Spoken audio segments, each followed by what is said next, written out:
Story by Dinesh दयालु। आज की कहानी, गौ सेवा का फल।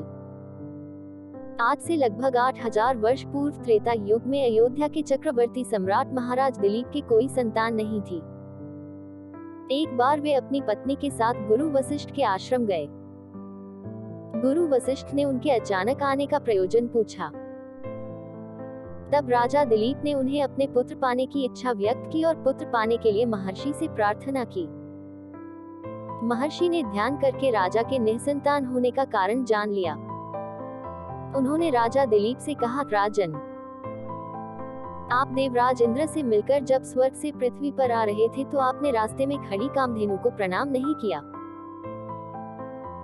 शीघ्रता में होने के कारण आपने कामधेनु को देखा ही नहीं।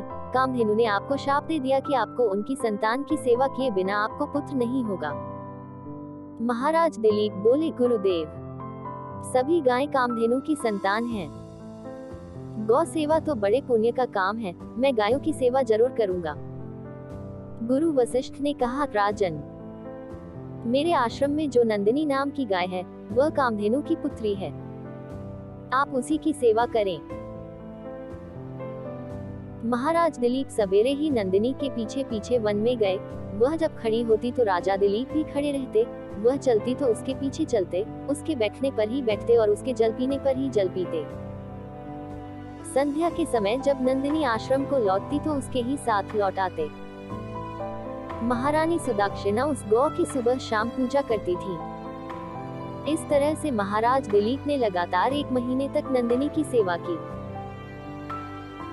सेवा करते हुए 1 महीना पूरा हो रहा था। उस दिन महाराज वन में कुछ सुंदर पुष्पों को देखने लगे और इतने में नंदिनी आगे चली गई।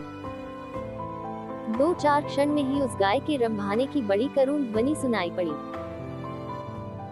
महाराज जब दौड़कर वहां पहुंचे तो देखते हैं कि उस झरने के पास एक विशालकाय शेर उस सुंदर गाय को दबोचे बैठा है। शेर कर मारकर गाय को छुड़ाने के लिए राजा दिलीप ने धनुष उठाया और तरकश से बाण निकालने लगे तो उनका हाथ तरकश से ही चिपक गया। आश्चर्य में पड़े राजा दिलीप से उस विशाल शेर ने मनुष्य की आवाज में कहा, राजन, मैं कोई साधारण शेर नहीं हूँ, मैं भगवान शिव का सेवक हूँ। अब आप लौट जाए, मैं भूखा हूँ, मैं इसे खाकर अपनी भूख मिटाऊंगा। महाराज दिलीप बड़ी नम्रता से बोले, आप भगवान शिव के सेवक हैं, इसलिए मैं आपको प्रणाम करता हूँ। आपने जब कृपा करके अपना परिचय दिया है तो आप इतनी कृपा और कीजिए कि आप इस गौ को छोड़ दीजिए और अगर आपको अपनी क्षुधा ही मिटानी है तो मुझे अपना ग्रास बना लीजिए।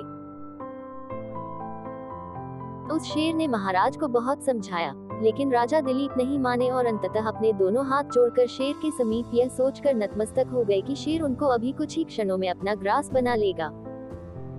तभी नंदिनी ने मनुष्य की आवाज में कहा, महाराज, आप उठ जाए, यह कोई शेर नहीं है, सब मेरी माया थी। मैं तो आपकी परीक्षा ले रही थी। मैं आपकी सेवा से अति प्रसन्न हूँ। इस घटना के कुछ महीनों बाद रानी गर्भवती हुई और उन्हें पुत्र रत्न की प्राप्ति हुई। उनके पुत्र का नाम रघु था। महाराज रघु के नाम पर ही रघुवंश की स्थापना हुई। कई पीढ़ियों के बाद इसी कुल में भगवान श्री राम का अवतार हुआ। सदैव प्रसन्न रहिए, आपका दिन मंगलमय हो। इस कहानी से मिली शिक्षा को अपने जीवन में जरूर अपनाएं।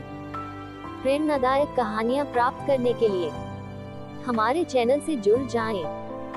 अपने दोस्तों और रिश्तेदार तक जरूर शेयर करना।